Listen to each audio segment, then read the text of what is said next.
브렉시트, 영국 브렉시트 문제에 대해서 좀 얘기를 나눠볼게요.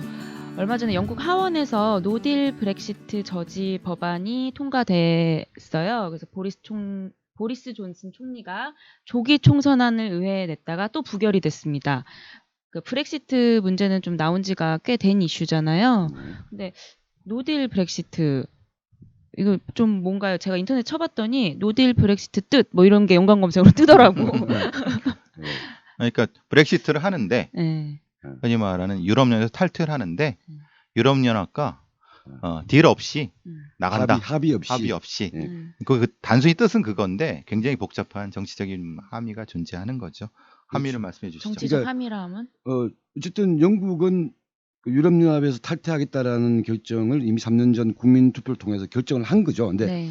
언제 어떤 과정을 통해서 이제 탈퇴할 것이냐를 둘러싸고 완전히 백가쟁명 여러 가지가 있는 거죠. 여기서 가장 강경파는 유럽연합하고 어떤 합의를 통해서 제대로 잘 부드럽게 탈퇴를 하게 되는 게 좋은데 그게 합의가 없어도 우리는 2019년 10월 31일 다음 달 31일 날 합의가 없어도 나간다 무조건. 그게 영국의 자주성과 영국의 주권을 살리는 길이다라는 초강경파들이 주장하는 게 이제 노딜 브렉시트인 거죠. 근데 영국이 브렉시트가 현실화되면 예. 손해가 막심하다고 그러던데. 그건 뭐냐면 지금까지 유럽연합 안에 있었을 때 여러 가지 혜택, 관세 혜택 이런 건 또 물론이거니와 재정 부담 부분에 대해서 돈을 물어주고 나가야 되거든요. 근데도 이렇게 굳이 브렉시트를 고집한 이유가 뭔가요, 강경파들이? 그러니까 그거는 이제 유럽연합이란 틀 내에서의 공동의 경제적 룰과 질서 이런 것들을 따라야 되는 이 제약 요인이 있거든요. 그러니까 브렉시트는 뭐냐면 유럽연합한테 끼어가지고 발목 잡혀가지고 영국한테 도움이 되는 건 없다. 오히려 바깥에 나와가지고 필요할 경우 유럽연합하고 협의도 하고 거래를 하면 되지. 그러니까 이 자꾸 안에 있으면서 경제적인 측면이나 정치적인 측면에서 자꾸 이 발목이 잡힌다. 밖에 있는 게 낫다. 그러니까 그런 판단이 깔려 있는 거죠. 바깥에 있는 게 경제 주권이나 이런 문제에서 훨씬 더 행사할 수 있는 게 있다라는 게 이 브렉시트 강경파들 입장인 거고 그러다가 작살난다 이렇게 주장하는 사람들이 이제 브렉시트 반대파인 거죠. 그 중에 이제 아까 그래도 뭔가 잘 합의를 통해서 최대한 자유롭게 부드럽게 나가자는 의견이 이제 소프트한 입장이었던 거고 노딜 브렉시트는 됐고 그 합의가 되면 좋은데 안 되더라도 다음 달 30일 날 나간다라는 게 이제 노딜 브렉시트고 이 노딜 브렉시트의 가장 강경한 추진자가 지금 영국 총리인 보리스 존슨인 거죠. 그렇죠. 이 사람은 이제 보니까 합의도 안 될 것 같고 유럽연합한테 뭔가 합의를 얻기 위해서라도 뭐 안 되면 다음 달 무조건 나간다라는 입장을 강경하게 가야 된다라는 게 지금 현재 이제 이 존슨 총리의 입장이었는데 이래 가지고 영국이 절단할 것 같다. 라면서 존슨에 반대하는 범연합군이 형성된 거죠. 그러니까 이 존슨의 보수당에 반대하는 노동당을 포함해 가지고 제1야당인 노동당, 스코틀랜드 민족당, 그다음에 뭐 웨일즈의 어떤 또 지역당 뿐만 아니라 심지어는 보수당 내에서도 반발이 있다고. 이렇게 노딜로 가게 되면 이거는 정파적 입장을 떠나가서 영국이 큰일 난다라고 하는 이 존슨 반대파들이 힘을 합쳐 가지고 이번에 9월 2일, 3일, 4일 연달아 3개의 법안들에 대해서 존슨을 엿먹인 거죠. 존슨 집행부에 대해서. 근데 여기에는 저게 있는 거죠. 왜 브렉시트를 하려고 했느냐? 거기에는 이제 영국이 손해를 본다. 영국이 유럽연합에 있으면 손해를 본다. 그게 사실은 그래서 이제 보리스 존슨 같은 사람들이 주장하는 바가 이제 흔히 말하는 뭐 영국의 뭐 도널드 트럼프라고 얘기하는 것처럼 일종의 그런 것을 강력한 뭐 일종의 민족주의라고 그러는데 브리튼주의라고 할 수도 있는 거를 계속 자극한 거죠. 우리는 저기 있으면 계속 우리가 손해를 보니까 나가야 돼라고 하는 정파적인 어떤 이해관계도 분명히 존재했다는 거죠. 보수당 쪽에. 왜냐하면 인기를 잃어가고 있는데 문제는 그렇게 되는 과정에서 노동자들의 권리라든가 이런 부분들이 하향 평준화될 수 있는 부분들에 대한 계속적인 자극 이런 부분들 때문에 국민투표에서는 아주 작은 근소한 차이로 통과가 됐는데 실제로 이제 하려고 하니까 뒷감당이 안 된다는 거예요. 너무나도 많은 부분에서 근데 이제 보리스 존슨 같은 경우는 그래도 하자 협상을 하든 뭐 하든 어쨌든 끝내자라고 하지만은 문제는 뒷감당을 어떻게 할 것인가에 대한 문제는 상당히 존재한다. 그렇죠. 지금 우리 속된 말로 하면 지금은 우리는 조국이라는 사람의 임명을 둘러싸고 3주간 내전 상태지만 네.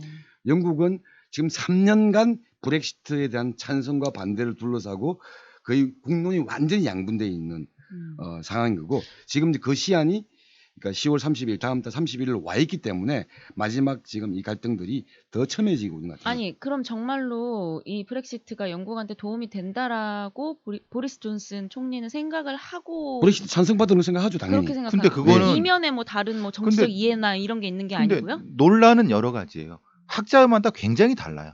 이익이 된다, 이익이 안 된다가 천차만별이고 또 그 얘기도 뭐냐면 이것은 미국이 사실은 유럽을 견제하기 위해서 보리스 존슨 같은 사람들을 좀 부추겼다. 뭐 그래서 지지 발언을 어쨌든 뭐 하더라고요. 그래갖고 왜냐하면 유럽이 하나로 커지게 되면 미국이 사실은 좀 힘을 잃을 수 있는 국제 정치면서 그렇기 때문에 그런 부분도 분명히 존재하는 건 맞다. 있죠. 근데 문제는 그게 다는 아니다. 그렇죠. 그런 부분들 때문에 왜냐면 워낙 그 영국이라는 나라가 유럽 안에서는 존재감이 떨어진다는 것은 영국 국민들도 사실은 이해하고 있는 바니까 그런 걸 계속 자극한 거죠. 근데 그것은 존재감이 떨어지지만은 사실은 이익도 많거든요.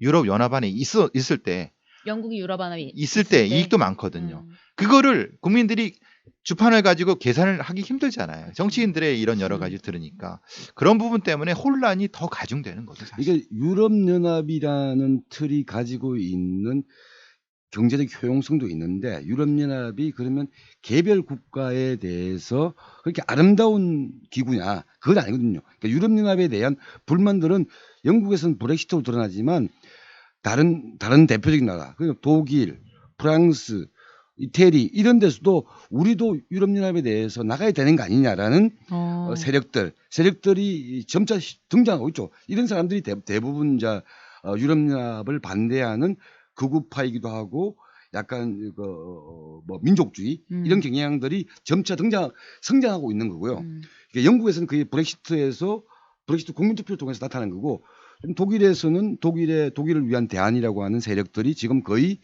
제3세력을 넘어서서 제2세력으로 올라가고 있는 거고 프랑스에서는 국민전선 같은 정당들이 등장하고 제1세력이 되고 있는 거죠. 그러면은 이 영국에서의 브렉시트 사태 같은 게 뭐 프랑스, 독일, 이탈리아에서도 충분히 미래에 벌어질 수 있는 일이라고 그런 보시는 여지들은 거예요? 항상 가지고 있죠. 르펜이 계속 프랑스에서 힘을 얻는 거, 국민전선이 얻는 거, 그다음에 아까 말씀드린 독일에서도 그 정당이 힘을 얻는 부분은 분명히 유럽연합의 위험 존재가 되는 거고 근데 이제 전체적으로 봐서는 굳이 그렇게 독일 같은 데서 나갈까?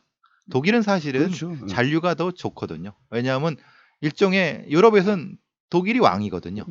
사실 그거를 영국이 싫어하는 측면이 분명히 존재하는 거예요. 왜냐하면 지분이 줄어드니까 영국에서는 돈은 많이 내는데 그래서 사실은 그런 부분도 분명히 존재했고 지금 그런 부분 때문에 이게 복잡한 정치 역학이지만은 저는 사실은 이 논란이 계속될 것 같아요. 깔끔한 이혼도 없고 지금은 어정쩡한 별거 상태잖아요. 쉽게 말하면. 저는 이게 더 갈 것 같다는 생각이 드는 거예요. 그러니까 지금은 유럽주의자들의 힘보다는 개별 국가에서는 영국의 민족주의, 프랑스의 민족주의, 그다음에 뭐 독일의 민족주의, 아까 뭐 이탈리아의 민족주의 이런 갈등들은 지속될 수밖에 없는 흐름인 것 같아요. 지금 상황은.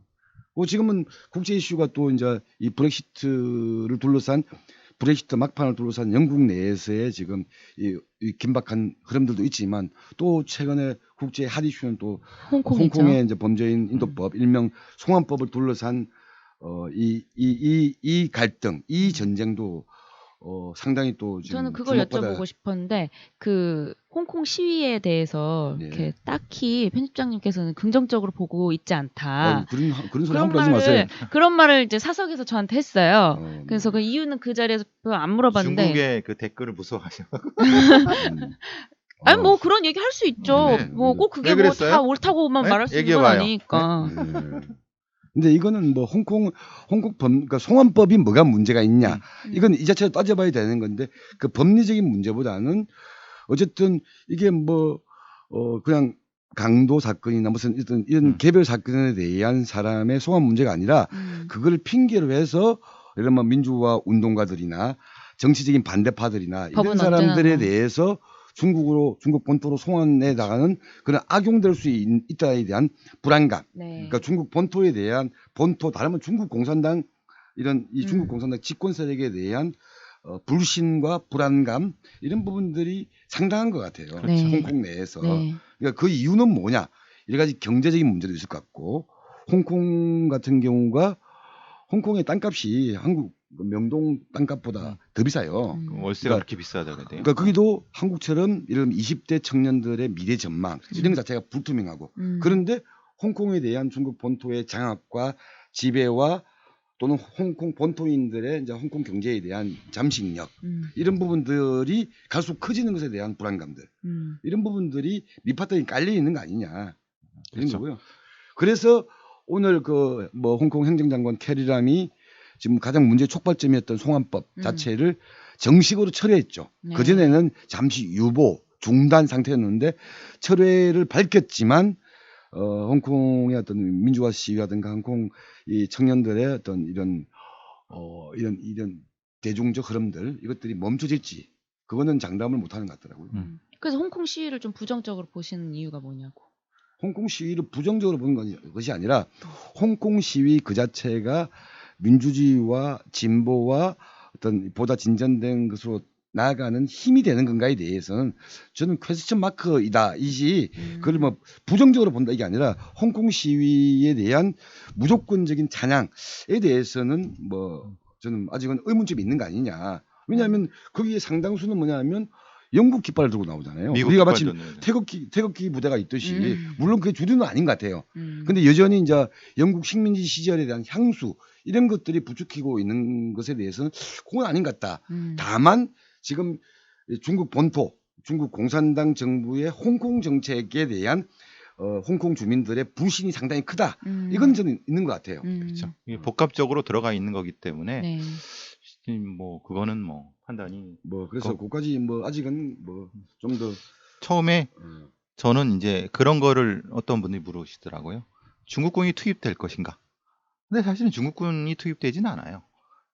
투입되면 인민무장경찰대가 투입이 되겠죠. 무경. 예. 왜냐하면 공산당 중앙군사위원회 직속이 인민무장경찰대고 중국의 인민해방군 체계는 그 집단군 체계이기 때문에 과거에 등소평이 이 천안문 사태 때 투입된 것이 정규군으로 투입했기 때문에 사실은 두고두고도 사실은 공산당 정권 내에서도 욕을 먹었던 것이고 그러니까 이제 일종의 경찰대를 투입해서 시위 진압이라고 하는 형태를 띠면서 하는 방식일 것이다. 근데 문제는 그렇게 됐을 경우 홍콩이라는 지형적인 요건상 사실은 그거는 엄청난 위험도가 들어가요. 왜냐하면 그거는 엄청난 사상자가 될 수밖에 없어요.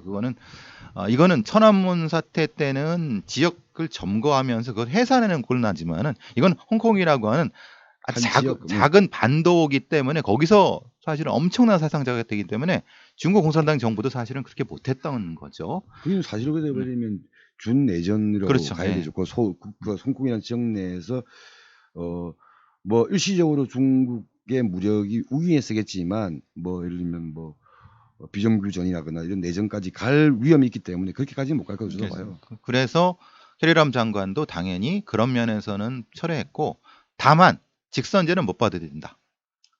그건 아마 명확할 것 같아요. 다만 아마 입법의회 정도에서의 어떤 지분을 좀 더 직접 선출의 지분을 좀 더 주는 걸로 정리가 되지 않을까라는 생각을 해봅니다. 네. 뭐 이거 관련해서 더 말씀해 주실 게 있나요? 그러니까 저보고 홍콩 그 시위에 대해서 반대한다거나 이런 식으로 아니 반대라고 안 했어요. 좀 부정적으로 보시는 게 있는 것 같던데라고 이렇게 말씀. 혹시 그러신가요? 이렇게 여쭤본 거지. 아니라고 하면 되지 않아요? 그건 아닙니다. 네, 알겠습니다. 정리를 해야 될 것 같습니다. 목숨이 더럽기 때문에. 네, 알겠습니다. 오늘 저희 5가지 주제로 시험 방송을 해봤는데요. 좀 어떠셨는지 짧게 우리 소감이라도 한마디씩 해요. 첫 방송이니까. 우리 배상훈 선생이야 이런 경험들이 많은데 네. 우리 제가 그래도 유선성이나 저는 경험을 처음 했기 때문에 팟캐스트 경험이 있으시니까. 그러니까 팟캐스트하고 유튜브가 다르기 때문에 하여튼 약간 좀 더 우리가 좀 뭐 교정을 하고 네, 알겠습니다. 하게 제가 열심히 하면 될 것 같아요. 나아지지 않을까 저만. 싶습니다. 네. 그렇습니다. 이게 뭐 이건 뭐 나아가면서 좀 네. 더 정리를 해가는 걸 좋을 것 같습니다. 오늘 수고 많으셨습니다. 고맙습니다.